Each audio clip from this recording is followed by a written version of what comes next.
The recent protests in Pakistan-occupied Kashmir or PoK escalated into violence, resulting in the death of a police officer and injuries to over 100 protesters. The violence erupted after approximately 70 members of the Joint Awami Action Committee, an organization of traders in the region, were arrested while they were protesting the rising costs of fuel, food, and utilities. They have three major demands that they say that need to be fulfilled. They need electricity to be provided to them at cheaper cost. At the same time, they wanted prices of floor to be provided to them on subsidized rate. And at the same time, they also demanded the government to slash the privileges and perks that they provide to the government officials, the bureaucrats, and also the senior government officials currently in the ruling and also in the former setup. Because they said that all of this basically goes from the public sector, and the people of Kashmir are not provided with what their rightful requirements should be. That is why it's been an year that they have been trying to negotiate with the government. They came down to a conclusion, but yet the government did not fulfill its commitments. The traders took to the streets last Friday to protest against high electricity and food prices. They also demanded a reduction in privileges for government officials. Similar protests were held in August last year against high electricity bills. The Pakistani authorities have immediately responded to the demands.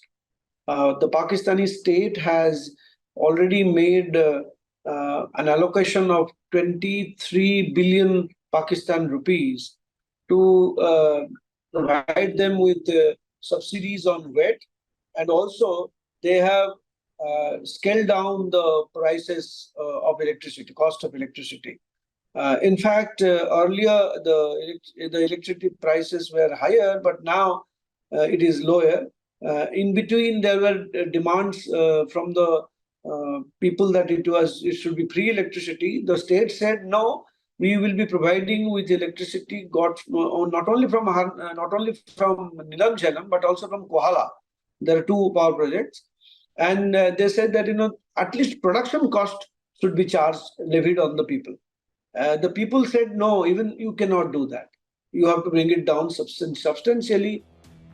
A general strike brought Muzaffarabad, the capital and the largest city of PoK, to a standstill for 4 days as shops, businesses and public transport shut down.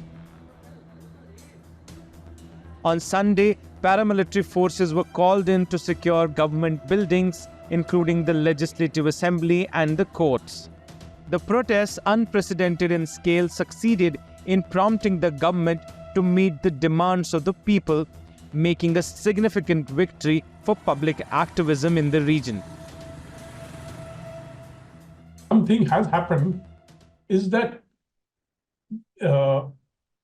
in some measure, some of the problems there have arisen because of the cutoff of trade between Azad Kashmir, so-called Azad Kashmir, and India. When after 2008, we had reduced we had opened up border trading, and there was quite a lot of border trading going on, which stabilized prices, etc. But then after Pulwama attack, then we had reduced the number of places where trade could take place. And then after that, when the Article 370 issue came up, the Pakistanis shut down the border trade. So that has also affected the people there.